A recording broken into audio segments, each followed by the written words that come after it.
Welcome to episode 100, hooray, hoorah, of Pink's Picks Book Recs, commentary from a retired high school English teacher. In those episodes, including today's, I've discussed 158 titles and I have 249 subscribers. While in the grand scheme of social media, that number may be small, I am grateful for every single one of you. Thank you, fellow bibliophiles, for being interested in what I have to say about books and taking the time to watch my videos. With that, today's novels were published in 2023 by two of my favorite authors, William Kent Krueger and, give me a second here, James McBride. I've reviewed previous publications of theirs in episodes 49, 56, and 66, both The River We Remember and The Heaven and Earth Grocery Store begin with the discovery of a body in water, feature Memorial Day parades and festivities as distractions from critical events, depict life in small towns, and promote the importance of finding community in the face of racism and prejudice. In the prologue of River, the body found in the Alabaster River is immediately identified as Jimmy Quinn's. He was the most vilified man in all of Jewell, Minnesota, hated even by his wife and children, known as the bully, the brute, the blustering Irish giant. Similarly, in Grocery Store, skeletal remains are discovered in an old well. Now, however, to whom these bones belong and how they got there is not revealed until the very end of the book. Information kept secret in the Chicken Hill neighborhood of Pottstown, Pennsylvania for nearly 4 decades.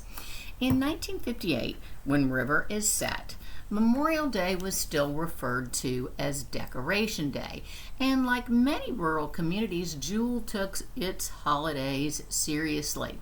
So, in the midst of the parade and enthusiastic celebrating, no one misses the sheriff, his deputy, the coroner, or the newspaper publisher, who also serves as crime scene photographer, when they leave to locate the body and begin their investigation before everybody knows of Quinn's demise, rumors start and gossip spreads.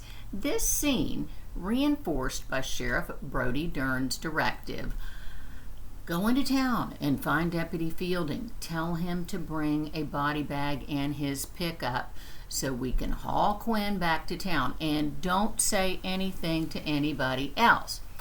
Furthers the overarching theme of secrecy suggested in the epigraph.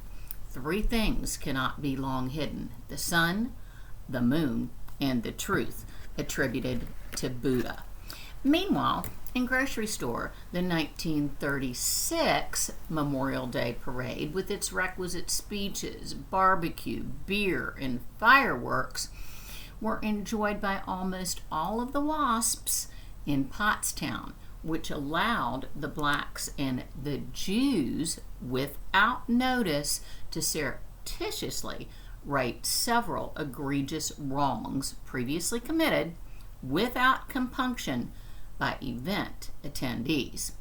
Krueger's fictional Jewell has no stoplights and only one grocery store. The population that hovered around 4,000 includes Native Americans, 1 black, 1 Japanese, Germans who changed their names during World War II, Veterans wounded in 3 separate conflicts, teenagers forced by circumstances beyond their control to be adults, and a collection of sinners and saints, all broken in various ways. The nucleus, on the other hand, of Chicken Hill is the heaven and earth grocery store and its proprietors. Moshe, who never hated anyone, was always kind and would give away his last crumb. And his wife, Chona, who loaned groceries, favors, phone use, extra clothing, and all sorts of bric-a-brac, never expecting to be paid back. They are surrounded by a colorful cast of characters who go by nicknames such as Dodo, Big Soap, Fatty, Snook, Shug, Monkey Pants, and Paper. Per usual, each of the authors' writing is stellar. Krueger employs multiple cultural and literary allusions and references which serve to further plot and character development. My favorites include Edward Hopper's painting, Nighthawks, which perfectly symbolizes the loneliness and isolation of several characters, and a book motif, which includes a local book club, a book drive, which nearly goes horribly wrong by the Catholic Church, and one character's fortuitous meeting with John Steinbeck. Steinbeck's depiction of the downtrodden and disadvantaged aligns with Charlie's mission to defend the defenseless. I love Krueger's and Steinbeck's shared passion for and vivid imagery of their respective landscapes. McBride began Grocery Store as an ode to Cy Friend, a former director at a camp for handicapped children where McBride worked for 4 semesters when he was a college student. Much like the population of Chicken Hill, the staff there looked like the United Nations long before the word diversity echoed around America. The beloved character Dodo, I'm sure, is inspired by one or more of the children that McBride met at that very camp. I taught one of McBride's works in an AP class and also in an IB class for a very long time, so that just speaks volumes. Both he and Krueger are masters of their craft. I give both books A's. Until next time, stay safe, make good choices, and do your homework. Bye-bye.